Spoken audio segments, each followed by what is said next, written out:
This is Sarah Poff and those art hands talking about history today.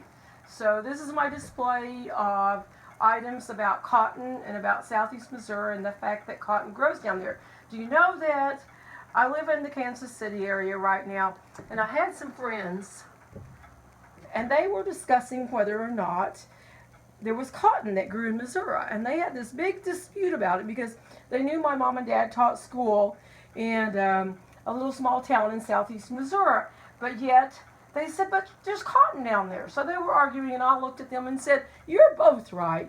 There is cotton where my parents are, and they are Missouri teachers. So my history is living in southeast Missouri in Mississippi County, Missouri, and cotton was lining the streets like this every fall. The streets were lined with cotton. I lived in a town of 3,000, and every fall the streets were filled with cotton like this, and we as kids would take and we would have a lot of fun trying to pull out the seeds, because as they passed our house, the cotton would come out of the trailers that passed our house. So my mom fixed these for me that show the cotton seed, the cotton cloth, the cotton without any but yet not cleaned, and then what remains. Everything down there has to do with cotton. At least when I was a little girl, cotton emblems were on everything. So cotton was our story. It was the story of cotton and how that was the finances of the area. So I like to slip back here, since I live up in Kansas City area, and I think about slavery and the Civil War and that time frame, and I found a beautiful little story about the Underground Railroad. The Underground Railroad, there was a story about these church ladies who made dolls. They made dolls, rag dolls, and they gave them to the children of the escaped slaves. And I thought that was such a beautiful story of how they would give those dolls to those slave children to give them just a little bit of comfort as they were trying to escape to the north.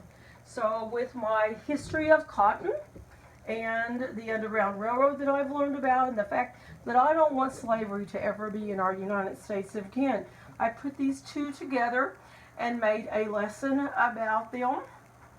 And actually, I guess you would say three: cotton, rag dolls, and the Underground Railroad. I have lots of resources that I can share with people about cotton, pictures. I've actually picked some cotton, would you believe? I wasn't very good at it, but I did pick some cotton back in the day. My mother, she made ornaments for us to always remember what our roots were. And the best one, she always said, this is it, right here. Never forget where we're from. She gave us this as a Christmas ornament one day because she said that it's really sharp, and that when you would pick the cotton, your fingers would bleed. And when you were picking in October, your hands were cold, and then they would bleed and bleed as you were trying to fill your bag of cotton. And she said, never forget that that's where I started, that's how I had to help my family make the money for us to survive, is they had to pick cotton.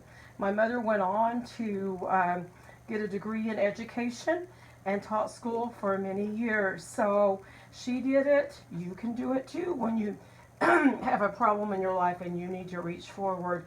So that's my story about cotton.